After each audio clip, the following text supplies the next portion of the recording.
every... what day is it? Tuesday? Tuesday night! Hello and welcome to Every Tuesday Night, the show that we record every Tuesday night. This is Mitchell Pratt speaking, here with... Noah Marger. And Dominic Paul. Now, Barry Lyndon is widely considered one of Kubrick's best films, and it's definitely one of his most beautiful, and there's a lot of detail in it and a lot of research that was put in, because he basically wanted to make Napoleon, but he couldn't make Napoleon, so he made something else. And my question to the two of you, what would be your movie that you put in all of this research and detail and passion into that's pretty much your Napoleon, or if you were Alejandro Jodorowsky, your Dune, or something like that? I'd want to do a biography of Pete Seeger, the folk singer Pete Seeger, but I don't know if I would want to do his entire life. I would want to maybe capture like the period like in the late 50s or in the 60s when he was like, you know, living like under heavy scrutiny, like when the government was How like... old was he in that time? He was about, well, he was born in like 1910, I think. Yeah, like, 50, yeah, like around then, So he was around that age. You know, he had a wife, he had kids, you know, he was already bopping around the country, you know, doing folk songs and protest songs, and, you know, he was marching in the civil rights movement at the time, and, you know, he was advocating for unions. So that would be my Napoleon. My Napoleon would be Pete Seeger, mid-50s, mid-60s. Right on. Go for it, Dom. I think mine would be an adaptation of The Ring of the Nibelung. What's that? Which is this big, old, epic opera, and gosh darn it, I can't remember who wrote it. It was this guy living in Germany. I would have to look up his name. But anyway, and it's this huge epic story about how it's almost like the Lord of the Rings before there was Lord of the Rings. Yeah, when was this written? I don't know when it was written. I'm going to have to look it up. Yeah, we can look stuff up. We don't really have everything prepared at the moment. Right. So as I'm looking it up, I'll just talk about like the story. But what? Gary Mitchell kind of like cute little like, you're being a dick glance. I didn't realize that's what it meant. I thought we were just making eyes across the room. Well, I mean, I'm gonna fuck you after the podcast is over. Okay. So and I'm gonna watch. Yeah. Well, you can be involved if you want. You can be in the splash zone if whatever. Oh, sweet. Thanks. Yeah, no problem. Wait, Lord of what is it? It's Ring of the Nibelung. It sounds terrible. Well, it's German. In German, it's Der Ring des Nibelungen. That sounds way better. Well, if you'd rather I call it that, then fine. Okay, so the Das Ring des What's different about it than Lord of the Nibelungen? Rings? It's more about like these Norse gods. It very much incorporates the whole Norse gods myth. So it's Lord of the Rings with like Odin. Yeah, pretty much.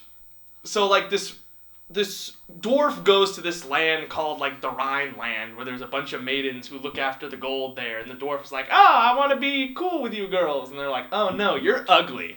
So he's like, well then fuck you, I'm stealing this gold, and I'll turn it into a ring of power. Okay. Why are you the only person in the world who knows about this I just story? started really clearly- getting into it. Clearly he's not the only person, because this is like, you know, a well-known thing in wherever it's from. Germany? Yeah, it's by the German composer Richard Wagner. Oh. Wagner.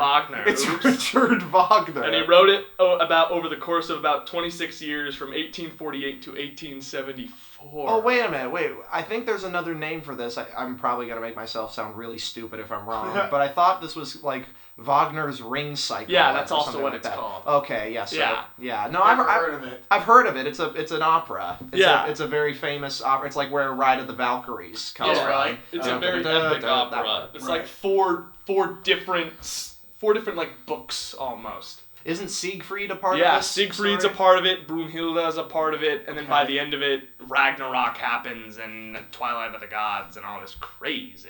Okay, so you would Crazy do shit. Wagner's Ring Cycle, and you would. Yeah. Who would you want to cast in it? Oh, I have no idea.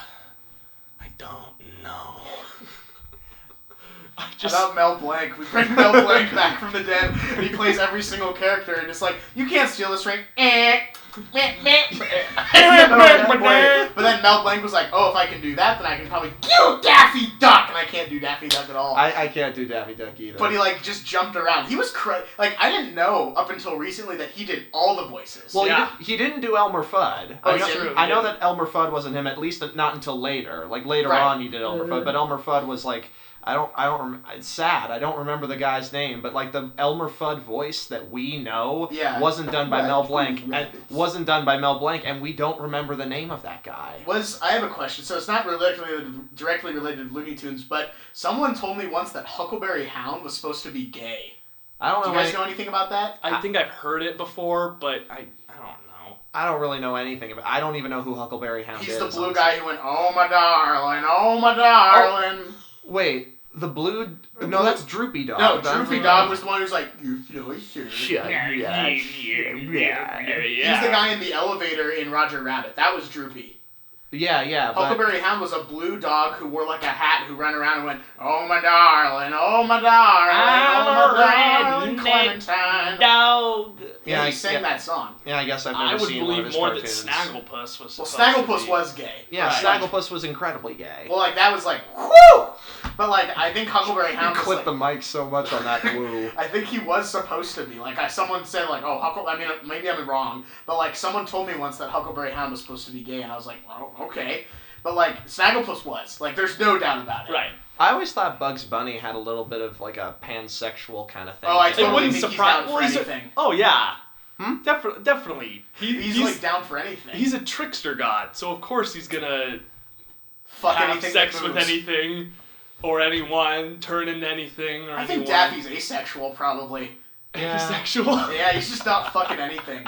Like, I just don't think, like, I think if, like, even, like, frickin' Lola Bunny walked up to him and be like, "Hey, I'm done with bugs, are you ready?" He'd be like, "Sorry, boys," or something crazy. Sorry, girlfriend, I'm asexual. And then he'd play the piano off like he'd like jump off. I think he's not fucking anything. And Taz is freaking like just addicted to sex. His libido's out of control. He's just coming everywhere.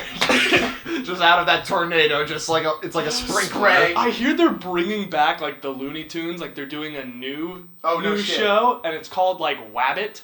What? Or Wabbits. Wabbit. Yeah. Huh. Like, And yeah. And it's more towards the slapstick that it used to be instead of that recent show where it was like a sitcom. Yeah. And with this, it's more like Wile E. Coyote is Bugs Bunny's neighbor, and Tasmanian Devil is now like Theodore Devil. Well, where's Daffy Duck in all this? I don't know yet. Like Wile E. Coyote's Bugs Bunny's neighbor. They have no relationship. Yeah, they probably never met. They have met. When? In early episodes. The early episodes didn't really even... You know, in the early episodes, Daffy was supposed to be the cool guy? Yeah, and he was the cool guy. Really? Well, Yeah. okay, well, not the cool guy. Okay, before Bugs Bunny, like, exploded and became super popular, Daffy Duck was just his own thing. Oh. And, you know, and his main thing in all of his cartoons that he did was he was just, you know, totally screwy, and he would, you know, frustrate the shit out of, like, Porky Pig and people like that, Right, you know. they were great. Yeah, they were really funny. But then as soon as, like, Bugs Bunny started becoming super popular, more popular than Daffy, that's when the animators and the writers started to work in this idea. Wouldn't it be funny if Daffy Duck kind of had a rivalry with Bugs Bunny going Makes on? sense. So yeah, that they, you know, his character evolved That makes sense. with the arrival of Bugs Bunny. You guys like that episode, Duck Amuck, where everything, like, where you see the animator's hand and, like, things start changing all the time? When I saw that for the first time when I was a kid, I was like, this is the best thing I've ever seen. Duck Amuck is actually, like, really highly regarded. Oh, absolutely. Like, among, you know, like, a lot of people consider it the best Looney Tunes short ever. I would probably agree with that. I mean, I haven't seen all of them. It's definitely my favorite, like, Bugs Bunny, Daffy Duck cartoon. I really like the one where Bugs Bunny is tormenting that opera singer. That one's awesome, The too. one that's performing at the Hollywood Bowl. And he holds the note out for He really holds long. the note out. Well, no, he comes out as Leopold Steinkowski, whatever his name is, the famous conductor of Right. that era, and like he's passing by like all the people in the pit, and they're like, Leopold, and then he just comes up. It's just I really like that. What's your favorite Looney Tunes cartoon, Dominic? Definitely Yankee Doodle Daffy. Oh, I It's love this that one where Porky Pig is trying to go on a business trip or some just vacation, and then Daffy Duck comes in and he's like, "No, I have to show you this new thing, the new hit guy. He can do all of this." And boom, chicka boom, and he starts just doing all this crazy shit, and Porky Pig's like, "No, I gotta go on my vacation." But Daffy Duck just keeps following him and doing crazy shit, and then by the end of it, it's just this little midget Daffy Duck who sings in a deep baritone. That's awesome. But it's honestly, I think, just the amount of times I watched that episode as a kid, I think imprinted on me so much and how I sort of interpreted my own comedy, because I definitely think that's the funniest Daffy Duck cartoon for me. Yeah. Is when he was that pure before it was like, oh, let's add in this rivalry with Bugs Bunny, and oh, let's make him just really depressive in this new sitcom show. Is he like going into the gun section being like, you guys still antidepressants here? Is it like that bad? No, it's like he's evolved. So like he's been a narcissist ever since the whole Bugs Bunny rivalry, and with this one, it's almost like he's I don't know the term or the psychosis to adequate it with. You're talking about Daffy Duck here, right? Yeah. I think he's just an asshole. Well, no, like they amped it up even more so in this recent show where he's just like... Is he like manic or something? He pretty much is. He doesn't have any remorse for anybody, even more so, and he's almost so he's just a like... sociopath. No, he definitely is a sociopath in the new show, and I applaud... Where are you watching this new show? It was on Cartoon Network like 3 years ago. It's not even on anymore. Holy crap. Man. Right, I never said that my thing. You never said your thing. Yeah. Wow, we went on such a off road there. Okay, so mine was Pete Seeger. Dominic's was Wagner's Ring Cycle. What's yours, Noah? All right, so I don't really know how to answer this question because I've been told ever since I've been in film classes at Arts and Communications Magnet Academy to get away from thinking that you're going to have a huge budget and get away to thinking about all that stuff, and been taught to really scale your ideas down to as small and as simple as they can be. As small as you can think of. A job at the Krusty Krab? Yeah! And fuck you guys. And so let's talk about SpongeBob after this. It was the new breed of Looney Tune for at least when I was watching. Like my modern Looney Tune, at least for me, was the SpongeBob. Was SpongeBob's the SpongeBob's I watched in the early 2000s. Yeah.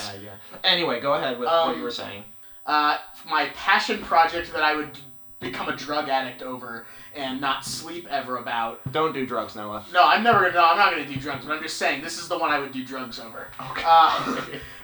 Would probably be like a fairy tale. I'd want to tell like the modern day fairy tale. Like I'd want to have my own characters that I create. I would spend a lot of time focusing on the characters. Today I thought about like this like BFG type character who's made from the earth. Like, I've been focused on him a lot, and he's really, really tall, and the only way you can access him is by going to this one tree in this certain field behind this young boy's house, whose parents don't really, like, pay attention to him very often, so he kind of becomes his, like, Iron Giant type figure, and so he's made from the earth, and he's protecting him, and he's his friend, and so it'd be something along the lines of a modern-day fairy tale. I mean, I would try and, like, not date it as much as possible. I'd try and keep all the technology references and all that stuff to a minimum, because one of my, like, I think that, like, if you watch Jaws, I think Jaws still holds up, because it's not about the time period. It's strictly based on the action, about the story it is. The entirety of the action and the entirety of the relationship between the characters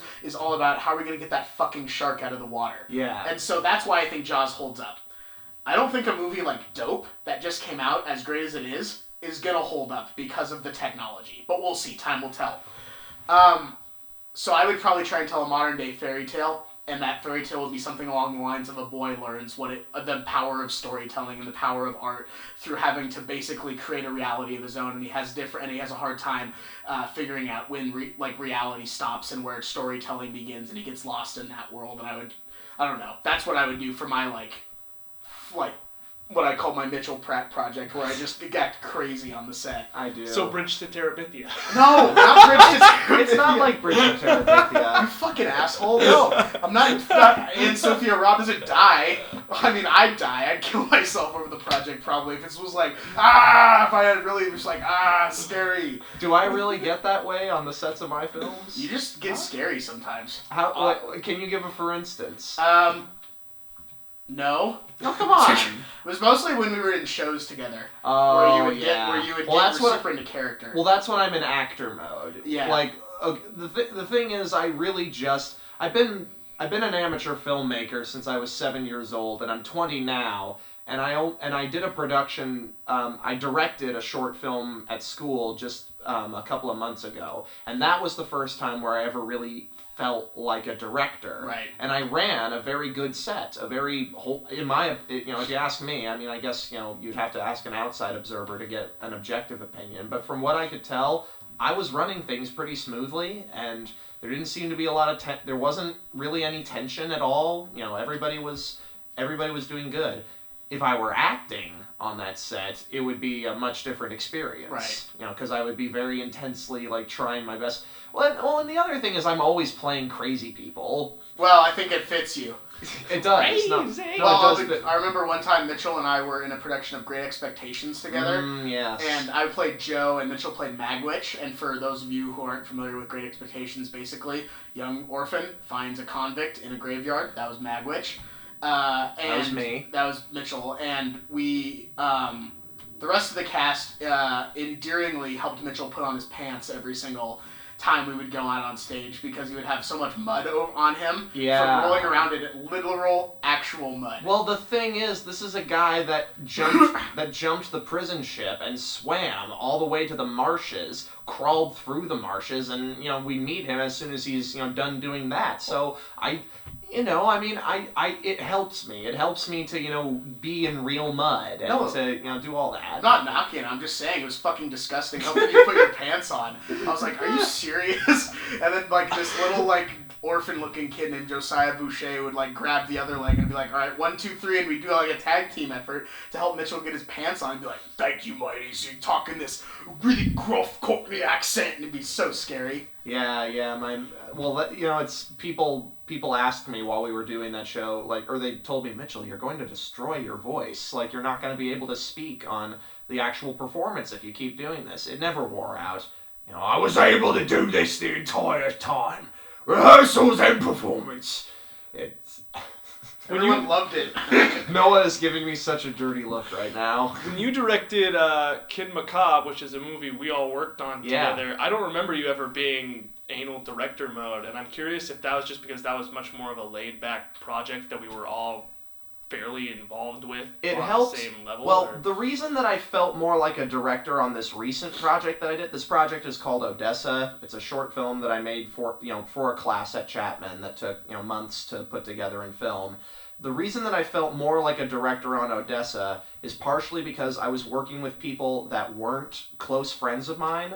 I put out a casting call and got an actor who I didn't know to personally to play the lead part in it, and it's a very not an easy part to play. And I reached from a pool of people who were friends of friends in order to be to fill out my crew. Right. With Kid Macabre in Wunderland, which was several years before that, it was all just me and my friends from high school. Just all my high school buddies. So there was never really any, we already have a shorthand with each other. You didn't have to, there were no doubts about, what could be said, what couldn't be said. We knew each other's boundaries already going in. Right. Pretty thoroughly, I mean. You have to know boundaries before you embark on any project with any collaborator. But with you guys, the boundaries are pretty wide open. Well, I think Dom is the expert at crossing boundaries, definitely, for sure. Oh, for sure I'm the expert at that. No, I just definitely felt threatened physically on the set of Kid Macabre. I would pull out a knife every day and I would just stroke it against Noah's face and I'd go, you don't want this to touch you, Noah. Not in those places, and then I would walk away. You would say you don't want it to touch me, but you would be stroking it against me. So I was like, he's not very smart. He's also crossing a lot of boundaries right now. Yeah. I feel pretty bad because I've never really asked you guys. What was your experience working on Kid Macabre in Wonderland? I know my experience on it, but I never really bothered to ask you guys. How did you feel during it? In other words, I was a callous bastard at that time. But for me, who co-wrote the script with you and our friend Jack Walters, that for me was really, really fun, and I enjoyed the hell out of doing that. And when we started to actually film, it became much more, I would guess, professional for me. But I still enjoyed the shit out of it, even if after the end of every filming day, I was just exhausted. And then there would just be days where we would be filming, and I was just like, I'm out of it. And you'd be like, Dominic, you're not doing the Kid Macabre voice. Come on, man. You need to, that's not the sound of Kid Macabre. You need to start doing it. And so I'd be like, all right, shit. Hey kids, it's me! And Ooh, that's gonna sound good. oh yeah, it's just gonna wrench the microphone. I'm wearing the headphones, by the way, to make sure the sound is going on. But and it's going great. I can't think of a moment where it ever felt like, oh fuck this, I'm just so sick of this. I definitely really, even if the movie wasn't as good as we wanted it to be, making it was the fun for me. Well, that's good, and I mean, it's good to hear that, because I really did, stretch this project on for several years, several hundred years. It took us like 5 years to finish. It took 5 years to finish. It was from beginning to end. From beginning to end. Yeah, actually, filming and production work. It was months, but it was like intermittent stuff. We would do it, and then we would stop for a long time, and then do something else, and then I would stop for a long time, and then I would stop for a long time, and then I would stop for a long time. And then in 2 weeks, I finished it. Yeah. Yeah. All right, but Noah, what about you? Do you have any Kid Macabre and Wonderland memories? This was back in 2011 when I have a memory of Noah. Yeah, I know exactly what you're gonna say. Let me get to that. I think I put a lot of pressure on myself at the time because I wanted to do a good job. Why? Because I thought the film was gonna be good. I thought we were gonna do something. I thought this was gonna be an underground cult movie, and I thought people were gonna be well, I'll get to that, but I did get someone eventually who did come up to me and actually did recognize me from Kid Macabre in Wonderland. Wait, after we finished the movie and got it out there, somebody recognized you? Well, yes, they did recognize me, Dom. It's because I showed it to them. Oh. And then a few months later, they were going to Ashland, and I knew Noah was going to Ashland, so I was like, hey, if you see this guy, tell him what's up. And they're like, all right, cool. So then they saw him, and they were like, hey, really great job, really like your work to Kid Macabre. So it has the potential to be an underground success, if only we'd release it. Well, in Portland, there's this video rental place called Movie Madness, and they have a shelf called Undiscovered Local Talent, where people can submit DVD copies of their own films, their own little movies, to Movie Madness, and people rent them for $1 or something. Yeah, it's way cheaper than a normal movie. Well, yeah, it's way cheaper than what they normally do. We should. I've considered doing that, of putting a copy of Kid Macabre in Wonderland there. Though I am worried because we use a lot of copyrighted music and imagery. If we get sued, we'll take it off the market. Oh, okay. I don't think we're making any profit off of it. I've actually made $5,000 in the last week alone off of this movie. What? No, you haven't. I'm currently... He's currently bullshitting you? I'm currently Yeah, because if you were, I'd be wanting my cut of the money since I wrote the script. Noah Marger, we interrupted your memories of working on the project. Yeah, so I hated being in the makeup. I hated being in the costumes. Yeah. I don't like that part. Noah Marger was playing the March Hare in this film, so he had to wear this sort of orange face paint and these bunny ears and this heavy coat. Coat. Oh, I still have the coat somewhere. Oh, that's cool. Yeah, I think I do. I think it's hanging up in my closet.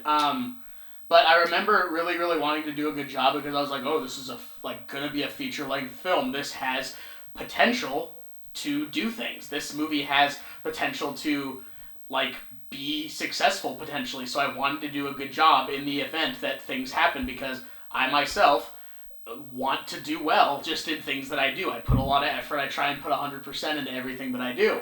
So I distinctly remember that boiling over into this one incident where we were doing a scene, and correct me if I'm wrong, Don, but was it the line where I say I have the weirdest boner right now? Yeah. So the line in the script is, I have the weirdest boner right now.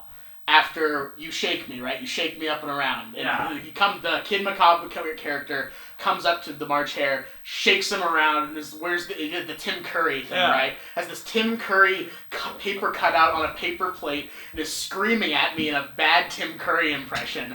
And my line is, I have the weirdest boner right now. Now, we did the take probably 5 or 6 times, and I know I didn't do it good any of the 5 or 6 times. And it amounted in me freaking out on set, throwing my ears off of my head and going, son of a fucking bitch! And just freaking out on set. Yeah. And getting really frustrated. And I wasn't frustrated at anyone but myself. No, we knew that. And so, but I felt bad because I didn't want to be known as the dickhead on set. And so I formally apologized to everyone, both on set and then later in the Facebook group, and they're like, I don't care. No one cares. And that's when Noah realized he was in the wrong direction. I was just like, I was taking this, I just took it a lot more seriously than I think I should have. You were taking it more seriously than anybody else, and we wrote it. Yeah. Gosh. But overall pleasant memories from Kid Macabre. The movie shit. Oh, yeah. How old were you when we filmed this? Going to be a sophomore. In high school. So that means that I was going to be a senior. And Dom had just graduated when we were shooting. We shot the first day of shooting was the day after the last day of school. That's right, yeah. Yeah, Mm-hmm. at Stage 13 in Northwest Portland. That's right. It was this big green screen studio. I had gotten a huge paycheck for doing some videos for this company called Move Smart. I was doing freelance videography work, and I got this big paycheck, and I was like, oh my god, I may actually have enough money to do Kid Macabre in Wonderland. So basically our entire budget was the $2,300 that I got from Move Smart, and we blew all of it. We blew a good half of it on Stage 13. Oh, it was only half?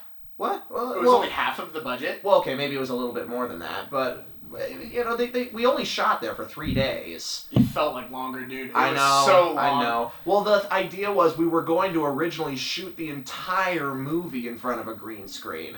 All of Wonderland was going to be created in post with, Photoshop and stuff like that. And then when we didn't do that, we had to find somewhere else, right? So we eventually shot inside the ACMA Blue Box, the Arts and Communication Magnet Academy Blue Box Theater, which is just a room with black curtains and some stage lights. Yeah. So our Wonderland became very abstract. It didn't become a fully realized place. But the props in the set in that movie are pretty cool. No, what I'm saying is, a lot of the budget went towards Stage 13, but the whole rest of the money we had went toward the costumes and the props, because I really wanted to have a distinct looking characters. I didn't want to just do what everybody else had done for Alice in Wonderland before. So I wanted a blue Mad Hatter with glasses and who sounded like Harry Carey, who had a black hat and a black coat and a pink shirt.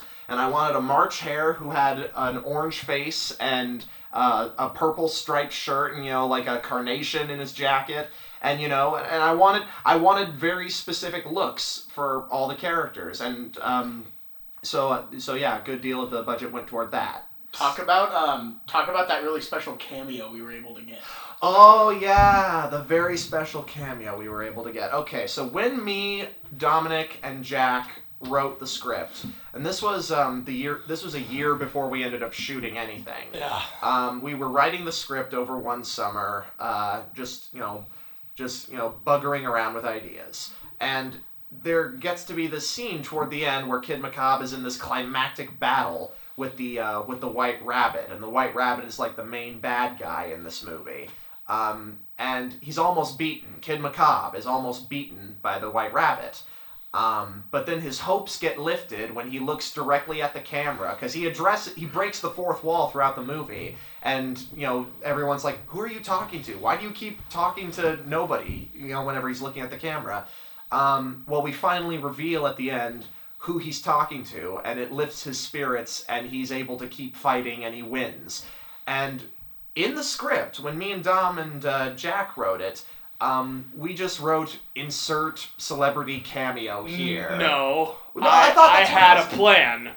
Because back in that day, we were all Yeah. crazy for Cocoa Puffs in love with Doug Walker, the nostalgia critic. We were big Nostalgia Critic fans when we were in high school. And there were so many references to nostalgia critic things in the movie that I wanted to take it full circle and have nostalgia critic in this scene watching our movie and then being like, what the fuck is this? Because I was Yeah. just like, hee, nostalgia critic. Except the only problem is that would mean that we would have to contact Nostalgia Critic and, we would have to show him the film that we were working on. That's and true. He would probably think it was shit and wouldn't want to do it. He probably would have wanted to. Yeah. He What? definitely would have wanted From to. the very, very little knowledge, and I just want to clarify, by the three of them, they mean Jack, Mitchell, and Dom, like to Nostalgia Critic. I think he sucks. But Yeah. anyway, Noah always didn't like Nostalgia I Critic. don't. And so I think that if you would have shown him the movie, he would have done that thing where he acts like a dickhead, but he would have said yes. I actually believe you that he would have given 5 seconds of his time to do it. I think he would have. Well, we never found out because we never contacted Doug Walker, the Nostalgia Critic, to do the cameo. I should have contacted him early So, on. so generally the idea was just we would insert some kind of weird celebrity cameo into this one part. It only had to be one shot where it's just like, where it's just like Kid Macabre is looking at the camera and the White Rabbit is like, "Who are you talking to?" And Kid Macabre goes, "Just look." And then they both look at the camera and then boom, some celebrity's face. And celebrities are hard to come by with our resources and with our status and with our location. So, we didn't really know what we were going to do with that for a while. We thought maybe we would just, pull something from some pre-existing movie or something, just some, add in another, pop culture reference or whatever. But what happened was my mother works for this organization called New Avenues for Youth. It's based in Portland. They're all about getting young homeless people off the streets and into job training and all that really good stuff. And every year they have this event called Legends of Comedy where they bring in this stand-up comedian to do a show for donors to attend. And the donors, raise money at this show and they all get to rub elbows and feel good that, they're helping out with a good cause, and they get to laugh at a really funny comedian. They've had Lily Tomlin in the past, they've had Bob Newhart. This year they're having Dana Carvey, which is pretty Nice. cool. But one year they had Jason Alexander, George Costanza from Seinfeld, do a show. And my mom was allowed to go backstage after the show to take photos with George Costanza. With Jason Alexander, I mean. George Costanza isn't his real name. No, it is. Anyway, It so kind of deviously, I pointed, I went up to Jason Alexander and I was like, "Hey, would you please wish my friend Chelsea a happy birthday?" And he was like, "Sure, tell me when." And then I made it look like I was getting my phone camera started or getting it to work, when really I was just pointing it at Jason Alexander's face long enough so that it could be inserted into the film. Nice. And then I said, "Okay, go ahead." And he wished Chelsea a happy birthday. And so, I got the 2-for-1 Costanza deal. Can I tell my craziest celebrity encounter? Oh, this is a good one. Can I tell you? Yeah, go for it. Okay, do you know this one? Yeah. Oh, okay. So, how do you know this one? You told it to me like 2 days ago.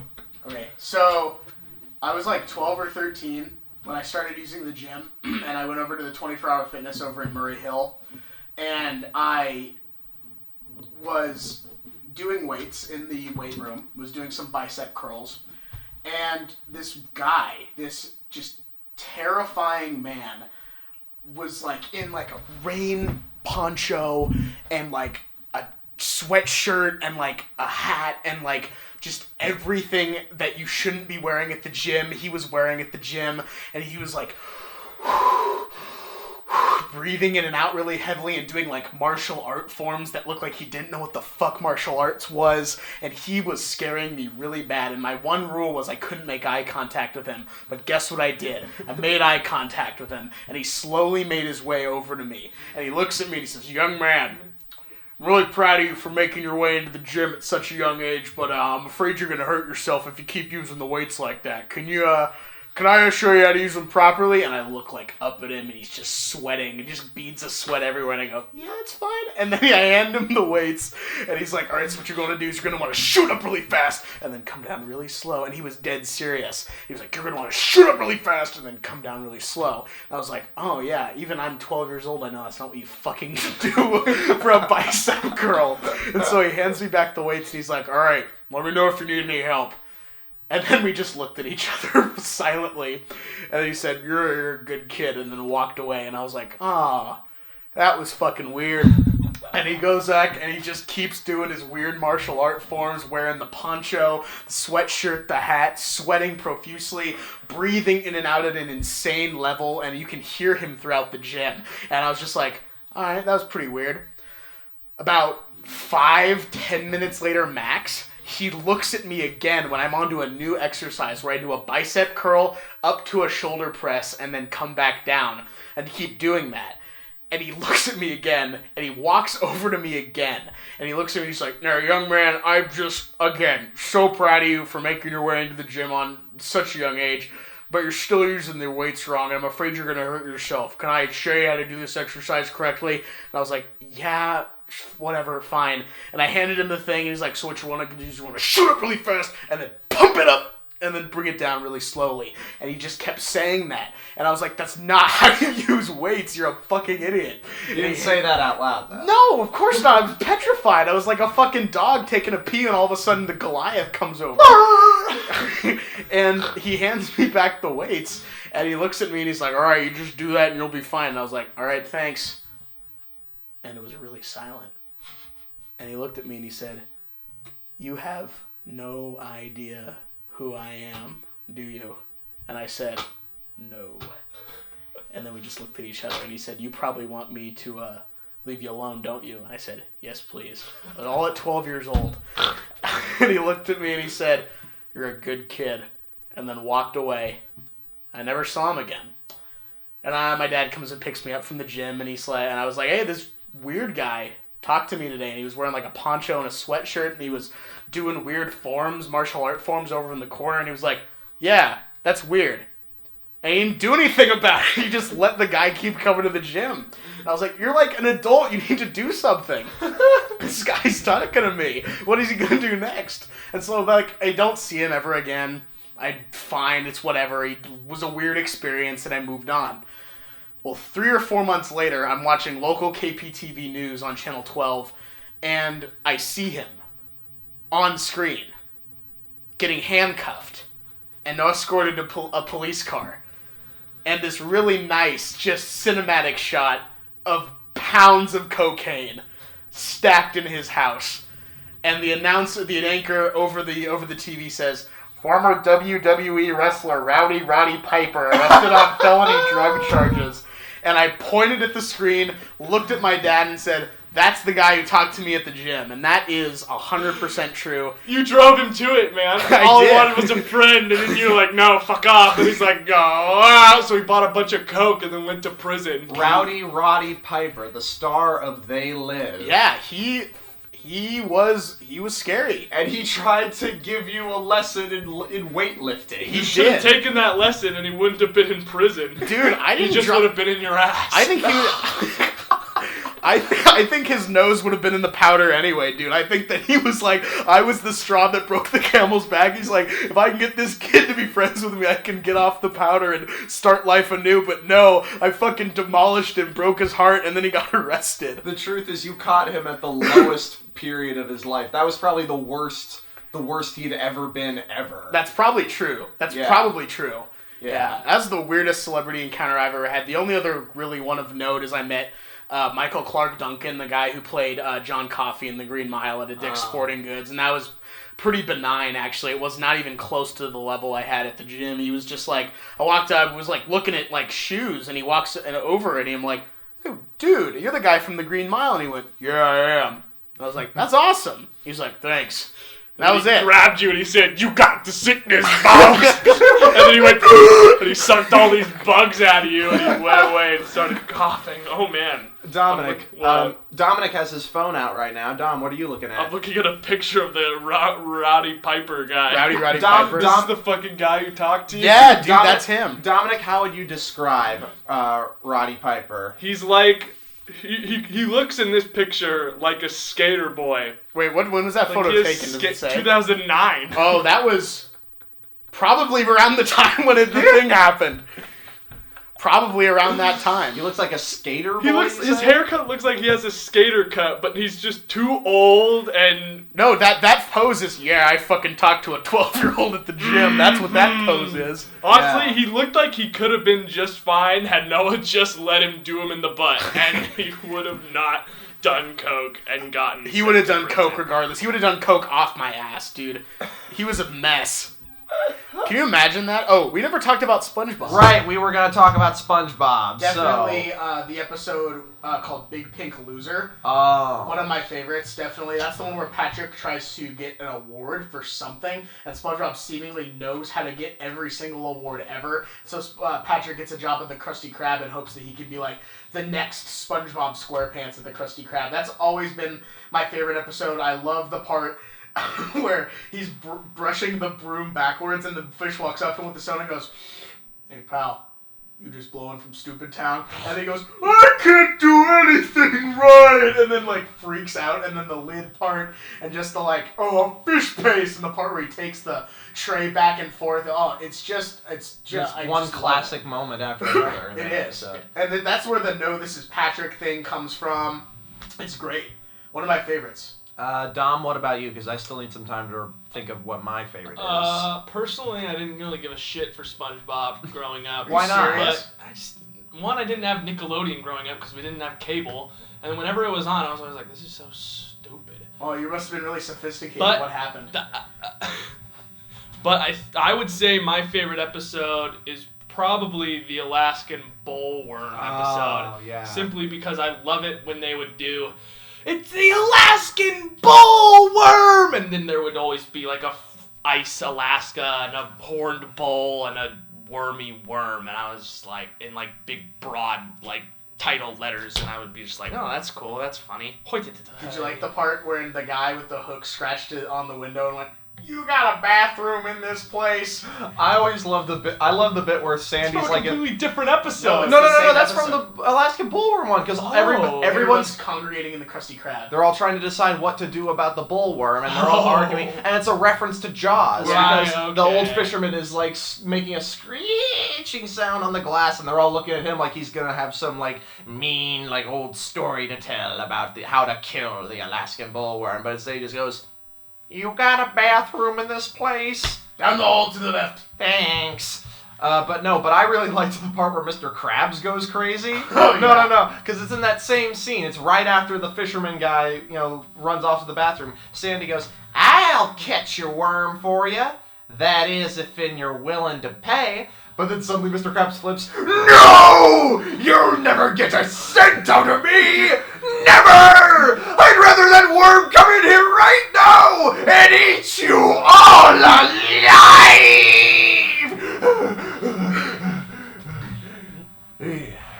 Sorry.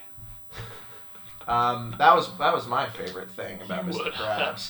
But I don't really have a favorite SpongeBob episode. Like, I guess it's kind of like there are like different categories of SpongeBob episodes. Like there's the SpongeBob episodes where it's him at the beach, where it's got like ripped pants and Muscle Bob buff pants and Bubble Buddy and the one where he like is a lifeguard for a bit. Yeah. And then there's also the Mermaid Man and Barnacle Boy episodes, right. And there's the Annoy Squidward episodes. Those are always I think some of the classic ones. Exactly, yeah. But I personally like. I guess I know for certain my favorite of those my favorite of one like okay I'm gonna start again. Spit it out, fucking. But I guess I can pick favorites within those categories. Okay. So my favorite Mermaid Men and Barnacle Boy episode is the one where SpongeBob and Patrick are watching over the Mermalair and they accidentally free Man Ray. It's a great episode. I love that episode. Like, I mean, you've got the tickle belt, that the wallets sequence. the whole like trying to reform him and rehabilitate him and make him good, and just Patrick fucking the whole thing up. Patrick is just the thing. He just is so mean to Man Ray, but just unintentionally, just because he's stupid. Yeah, he's like that's top pinnacle Patrick in that episode. Yeah, well, the voice of Man Ray in that episode was particularly great. John Rhys Davies, I think is his name. Is that really Yeah, him? it was Gimli. Wow. From The Lord of the Rings was the voice of Man Ray. And, he's just got that great Shakespearean, I, the supreme authority of wickedness. I, the evil Man Ray. Just like all that stuff. But it's great when one of the great things about SpongeBob is, the voice casting, obviously, but because the creators of that show and the people who, ran that show and directed that show, they knew that really good comedy comes from placing, having different voices go up against each other. Comedy conflict is a lot of what makes up the comedy in SpongeBob. And so when you have John Rhys Davies, doing his, illustrious, "Excuse me, sir, but I do believe you've dropped your wallet," to be met with, "Doesn't look familiar to me." And then later on, when they keep dropping the box on his foot, just "You butter big-fingered pig thing! What's in that box anyhow?" "My wallet." Wait, and then the other thing is that they trusted the kids to get the jokes. They did. They had some smart bits in SpongeBob. I mean, other bits that, of course, we didn't catch on to. Like the whole dropping the soap in the tub in the Gary Takes Well, that was a when it Bath was supposed to be an Adult Swim cartoon. That's not true, though. Everybody says that. "Oh, did you know that SpongeBob?" Like those were like the rumors that I heard on the playground in elementary school. "Hey, did you know that SpongeBob was originally supposed to be on Adult Swim and it was supposed to be have a whole lot of really dirty jokes and bad words?" And I'm just like, "No, guys, I looked up this stuff. I looked up this stuff in elementary school. I looked up the history of SpongeBob in elementary school." Nice. He was always approached by Nickelodeon from the beginning, Steven Hillenburg. He was always approached from the beginning to make an aquatic-themed kids show. He was writing for Rocko's Modern Life at the time. There was never any, there was never show.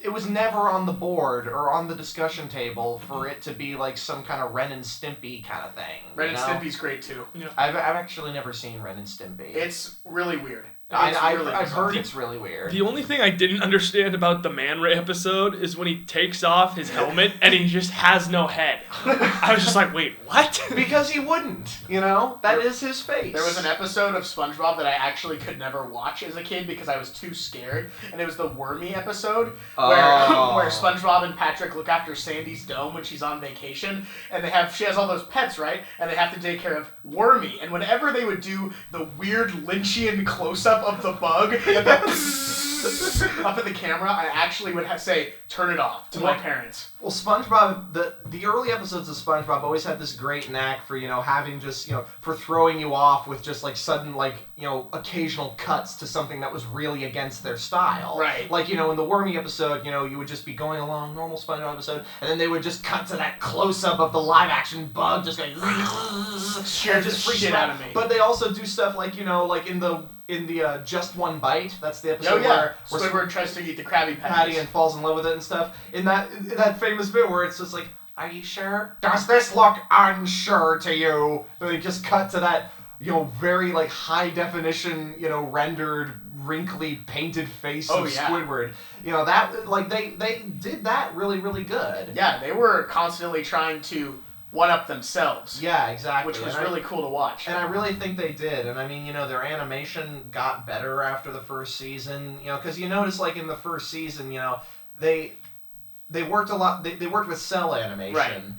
Right. The first season. And then they moved to computers. And then they, started using more computers, as they went on. But if you watch the first season and then you watch the second season, the first season animation is much looser. The characters, of course, they look consistent. but you realize, well, Patrick's eyebrows are, much more like dense. They got denser as the series went on. Right. And SpongeBob kind of started out with like I actually kind of like this because he's a sponge. He's easily squished. Right. So when his body gets toward his pants, it gets thinner because his pants are like squeezing in his bottom half. That's in the first season what they did. Seasons went on, he's just perfectly square. Yeah. Yeah, so, SpongeBob was a big part of my childhood. Oh, absolutely, for me, too. It's one of my biggest influences. I really, really was upset when I went back to SpongeBob after, not watching it for a while and being like, wonder what the new episodes are like, and they just stopped. They really just are horrible. The new episodes are really, really bad. And I don't know if, I don't know if kids watching them now, these are, as funny as we thought they were when, we were watching the old episodes. Yeah, I do wonder if really, because the thing is, if there are, new generations of viewers who are consistently watching SpongeBob, then they only know the new seasons of SpongeBob. They don't really know the older episodes. So we keep talking about how, the old episodes, they were so much better. That was the real SpongeBob. Right. Those kids, when they become, teenagers and late, early college students, they're gonna remember the episodes of SpongeBob they watched from season 5 and season 6. And say those were the good old days. Oh, those were the good old days. I love those episodes. Or maybe not, because sooner or later the audience is just going to peter out. Right. Yeah. So I think it's time for our closing segment where Noah reads us some slam poetry, or performs some slam poetry that he's written. Noah, what do you have for us tonight? Alright, so I haven't written anything good in, said probably, I don't know, since the end of May, so I'm kind of in a weird transitional place with my stuff, so I'm not going to read you anything that's brand spanking new, but I have this one that I wrote at the beginning of May called The Disappearing Man. And here, let me start it. Zoom, daddy-o, boom, batty-o, dang, that patio, slam, radio. Wow. Thank you. Maybe we should try it. We're this is the first time we're doing this. Maybe every time we should each of us try and do some slam poetry, and then Noah will just be better than you and me, Dominic. Let's I don't want to ever hear you say that shit again. Okay, but The Disappearing Man is what this one is called? This is called The Disappearing Man. I wrote this on May 1st of 2015, so let's give this one a shot. The Disappearing Man by Noah Marcher. I remember when I lost my fingers. They got stuck in a suburban nightmare with one knuckle lodged into my keepsake smoking jacket and the other phalange in my false pride. This atrocious weather pattern were dealt a jack of spades and a joker of hearts. I remember having fingers. I remember what it felt like to hold on to something that you loved and have it taken away from you, stuffing your insecurities in a box and shaking my fist at God, wishing on a well that my water would calm, but I am a well-wisher, so I wish you well in your quest to find your fingers, but that box of insecurities in your basement is like trying to stand still in an earthquake. My xylophone spine, my tea kettle smile, all lend their ears to my rip curl mouth, while it whispers, I remember when I had my teeth. My teeth used to speak Braille to my nails and cut corners on Egyptian rat screw. Maybe if I didn't hold on to things and white-knuckle the steering wheel, I would still have fingers, and if I didn't put my fists down my throat so often, I might still have my teeth, because I remember when I had a body, a host, an electric blanket, a pepper mill full of sand and fog, this cloudy condensed milk, this paper vertebrae smoothie I once took such pride in is gone. My body was a warrior, my body was a soldier, my body committed seppuku. My body died from friendly fire. I remember when my fingers would grip you so tightly God would send locusts to calm my nerves, but the pharaoh predicted a dead firstborn and I am no younger brother. I remember gripping you so tightly I thought I was loving you. I remember gripping you so tightly we dissolved into each other. I remember holding on, but knowing we were centuries apart.